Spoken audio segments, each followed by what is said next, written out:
Friends, तो ये आज हम 20वां सवाल देखेंगे चाइल्ड डेवलपमेंट एंड पेडागोजी का। ये पेपर सेकंड है। Which of the following is not a suitable learning material for students who are partially sighted. आंशिक दृष्टि वाले विद्यार्थियों के लिए निम्नलिखित में से कौन सा अधिगम सामग्री उपयुक्त नहीं है। देखिए स्मॉल प्रिंट वर्कशीट। इसमें सवाल क्या पूछा है कि जैसे आंशिक दृष्टि वाले विद्यार्थी, ऐसे विद्यार्थी जिनकी दृष्टि क्या हो, आंशिक रूप से कुछ उसमें कमी आ गई हो या वो सही नहीं देख पाते हों, तो ऐसे विद्यार्थियों के लिए निम्नलिखित में से कौन सी अधिगम सामग्री उपयुक्त नहीं है, उनके लिए कौन सी सामग्री निम्नलिखित में से उपयुक्त नहीं मानी जाएगी। स्मॉल प्रिंट वर्कशीट, छोटी मुद्रा वाली कार्य शीट अगर देंगे जब वो आंशिक दृष्टि वाले विद्यार्थी हैं तो उनके लिए स्मॉल प्रिंट वर्कशीट क्या हो जाएगी, बाधा का काम करेगी। तो ये नॉट पूछा है, तो इसलिए ये ऑप्शन सही हो जाएगा कि स्मॉल प्रिंट वर्कशीट नहीं होनी चाहिए।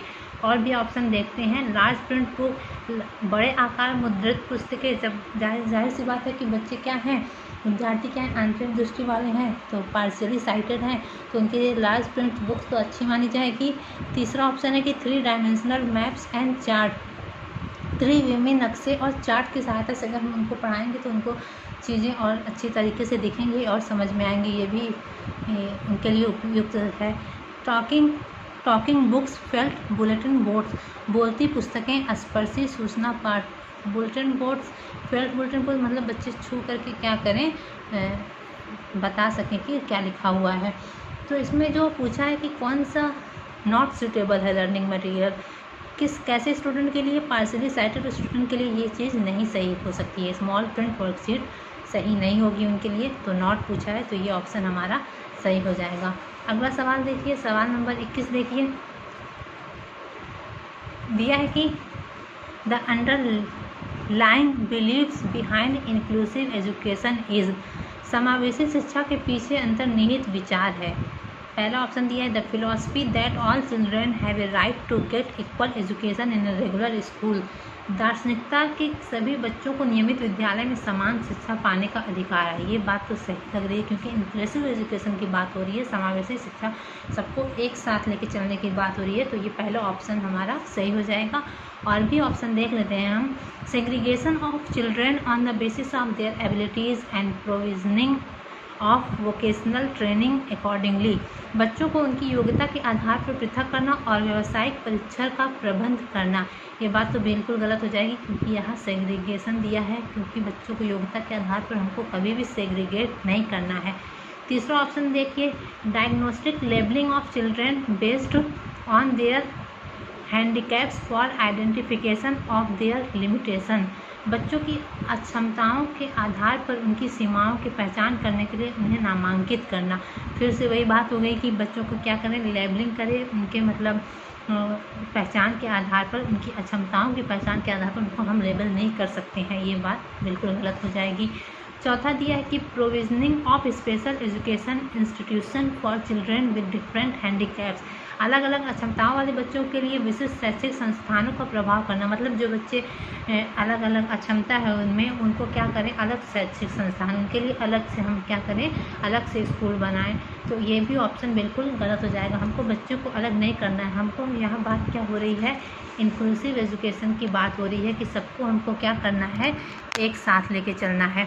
तो इंक्लूसिव एजुकेशन में जो हमारा पहला ऑप्शन है कि दार्शनिकता के सभी बच्चों को नियमित विद्यालय में समान शिक्षा पाने का अधिकार है, क्योंकि सारे बच्चे क्या हैं, एक समान है, चाहे वो गरीब हो, चाहे वो अमीर हो, चाहे वो उनका बैकग्राउंड किसी भी बैकग्राउंड से हो, उनका सोशल बैकग्राउंड जैसा भी हो, सबको क्या करना है, एक समान शिक्षा पाने का अधिकार है। जिस प्रकार नेचर ने हमको सारी चीज़ें एक समान दी हैं, चाहे वो धूप हो गई, बारिश हो गई, तो उसी प्रकार बच्चे को भी क्या करना है, सारे बच्चों को हमको क्या करना चाहिए, एक समान शिक्षा पाने का सबका अधिकार है। नियमित स्कूल में उनको सभी को एक समान शिक्षा देने का अधिकार है। तो 22वां सवाल देखिए, needs of gifted and creative children can be address by, प्रतिभाशाली और सृजनात्मक बच्चों की आवश्यकताओं को किस प्रकार संबोधित किया जा सकता है।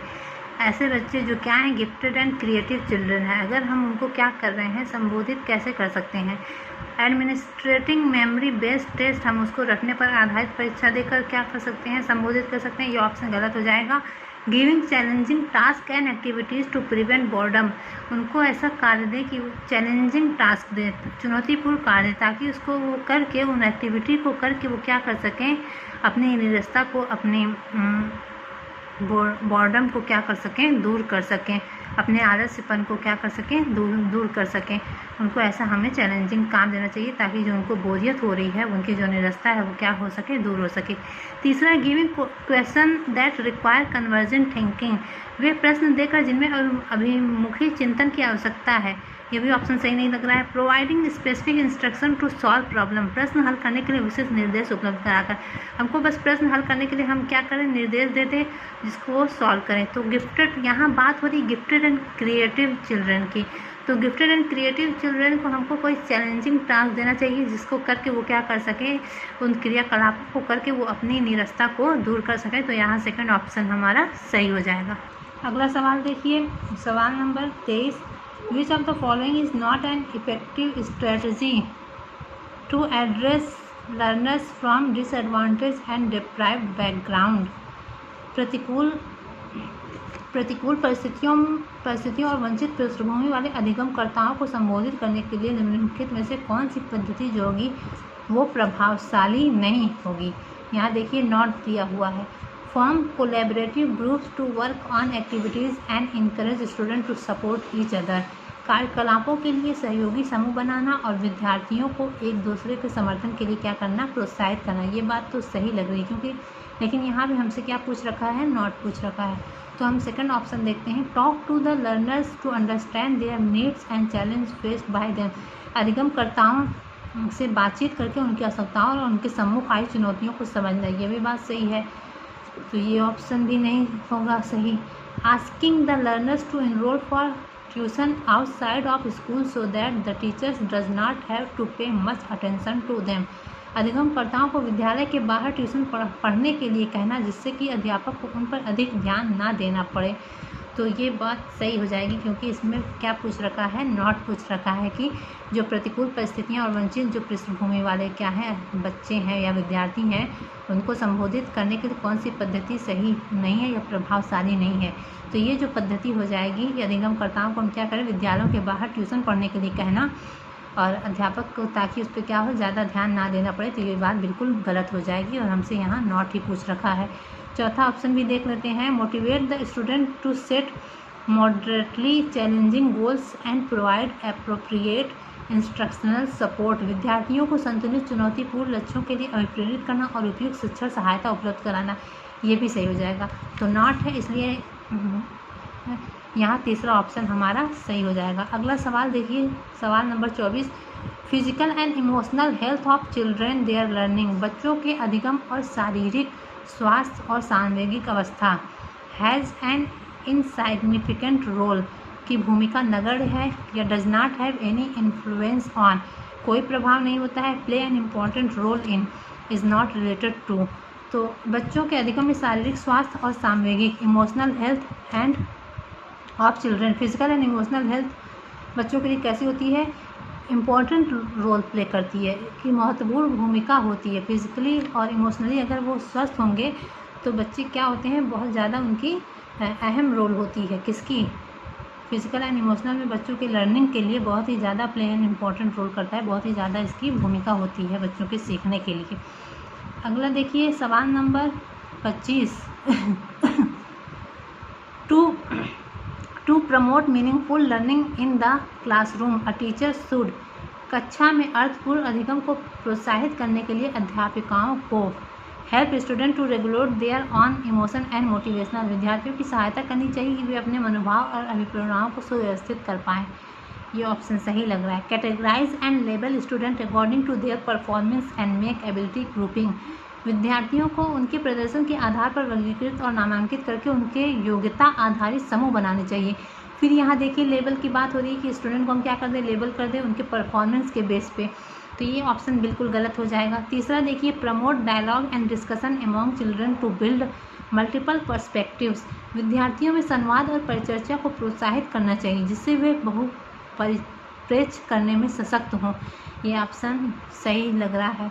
Ignore diversity in the classroom and follow standard method of instruction. कक्षा में विविधता की अपेक्षा करके शिक्षण मानक विधि को अपनाना चाहिए। तो यहाँ जो ऑप्शन फर्स्ट है और ऑप्शन थर्ड जो है वो सही हो जाएगा। तो यहाँ सेकंड ऑप्शन क्या है हमारा, सही हो जाएगा, फर्स्ट एंड थर्ड सही है। सवाल नंबर 26 देखिए, which of the following is an example of effective motivational strategy to encourage students to learn. निम्नलिखित में से कौन सा उदाहरण विद्यार्थियों के अधिगम के लिए अभिप्रेरित करने के लिए प्रभावशाली पद्धति है। Creating a lot of opportunity for competition, प्रतियोगिताओं के लिए बहुत से अवसर उत्पन्न कराना, ये बात सही नहीं लग रही है। Providing scaffolding specially when student learn a new skill, पाठ उपलब्ध कराना विशेषकर जब विद्यार्थी कोई नया कौशल सीख रहा है। ठीक है, सही ऑप्शन लग रहा है, लेकिन और भी हम देखते हैं। Emphasis on completion of work rather than learning, सीखने से ज़्यादा कार्य पूर्ण करने पर बल देना चाहिए, तो ऑप्शन गलत हो जाएगा। Giving task that are very easy, वे कार्य देना चाहिए जो कि बहुत क्या हो, सरल हो, ये भी गलत हो जाएगा।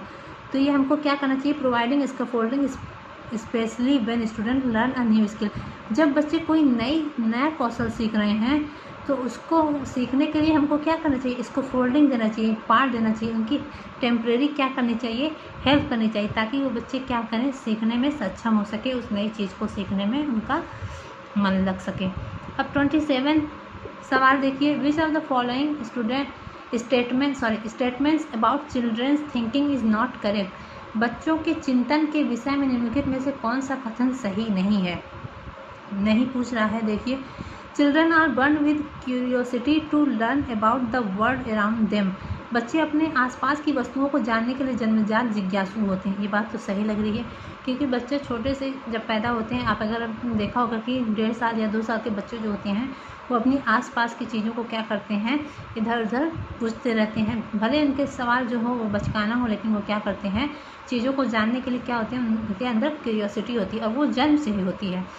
दूसरा ऑप्शन देखिए, children construct there on theories about various phenomenon around them, बच्चे अपने आसपास की विविध घटनाओं के बारे में स्वयं अपने सिद्धांतों की रचना करते हैं। ये भी बात सही लग रही है कि बच्चे क्या करते हैं, जो भी उनके चारों तरफ जो घटनाएं होती हैं उनको वो अपने सिद्धांत के अनुसार उसकी क्या करते हैं, रचना कर लेते हैं, वो अपने आप से ही उसके वो सॉल्यूशन देख लेते हैं, निकाल लेते हैं। तीसरा ऑप्शन ये कि children can not think of concept on their own and the primary role of teachers is not provide information, बच्चे प्रत्ययों को स्वयं नहीं सोच सकते और अध्यापक की मूल भूमिका उन्हें जानकारी उपलब्ध कराना है। बच्चे प्रत्ययों को स्वयं नहीं सीख सकते, ये ऑप्शन गलत हो जाएगा, क्योंकि वो सोचते हैं, भले उनकी सोच क्या हो, छोटी हो, वो कुछ अलग ही तरीके से सोचते हैं, बड़े जैसा नहीं सोच सकते, लेकिन वो भी क्या करते हैं, अपने हिसाब से जो उनको सही लगता है वो अपने दिमाग में उनके क्यूरियोसिटी आती है। तो ये ऑप्शन गलत हो जाएगा और हमसे नॉट ही पूछ रखा है, तो थर्ड ऑप्शन सही हो जाएगा। चौथा भी ऑप्शन देख लेते हैं, children actively think about various phenomenon around them and have an urge to explore, बच्चे अपने आसपास की विविध घटनाओं के बारे में सक्रियतापूर्वक सोचते हैं और उनमें अन्वेषण छानबीन की लालसा होती है। तो ये ऑप्शन सही नहीं लग रहा है, जो हमारा थर्ड ऑप्शन है वो क्या हो जाएगा, सही हो जाएगा। Learning is a dash and dash process, अधिगम एक और प्रक्रिया है। अधिगम क्या है, कॉम्प्लेक्स या पैसिव है, कॉम्प्लेक्स एंड एक्टिव, सिंपल या लीनियर, सिंपल या इंडिविजुअल। तो अधिगम लर्निंग क्या है, एक कॉम्प्लेक्स एंड एक्टिव, जटिल एवं सक्रिय प्रक्रिया है। तो ये सेकंड ऑप्शन सही हो जाएगा। 29 देखिए, a teacher should dash the social, cultural, religious and linguistic diversity in her classroom to facilitate meaningful learning, अपनी कक्षा में अर्थपूर्ण अधिगम को सुसाध्य बनाने के लिए अध्यापिकाओं को अपनी कक्षा में सामाजिक, सांस्कृतिक, धार्मिक, भाषी विविधता को डैश क्या चाहिए, नेग्लेक्ट अनदेखा करना चाहिए, टालना चाहिए, या इग्नोर अपेक्षित करना चाहिए, या अंडरस्टैंड समझना चाहिए। तो चौथा ऑप्शन क्या हो जाएगा, सांस्कृतिक, धार्मिक, भाषाई विविधताओं को क्या करना चाहिए, समझना चाहिए। 30 क्वेश्चन देख लीजिए, it is the important to create dash learning environment in the classroom rather than dash 1, कक्षा में प्रभावशाली अधिगम के लिए वातावरण की रचना करनी चाहिए बजाय वातावरण के। तो competitive and facilitate, collaborative and competitive and collaborative, fearful and facilitate. तो यहाँ जो सेकेंड ऑप्शन है कोलैबोरेटिव एंड कॉम्पिटिटिव, इम्पॉर्टेंट क्या, बच्चों के प्रभावशाली अधिगम के लिए बच्चों के प्रभावशाली अधिगम के लिए हमको क्या करना चाहिए, सहयोगी वातावरण की रचना करनी चाहिए, बजाय किसके, प्रतिस्पर्धक, कॉम्पिटिटिव के बजाय हमको क्या करना चाहिए, सहयोगी लर्निंग का इन्वायरमेंट बनाना चाहिए। तो फ्रेंड्स, मैंने आपको यहाँ 30 सवाल पूरे करवा दिए हैं, और अगर आपको ये वीडियो पसंद आई है तो प्लीज़ इसको लाइक, शेयर एंड मेरे चैनल को सब्सक्राइब करना ना भूलें।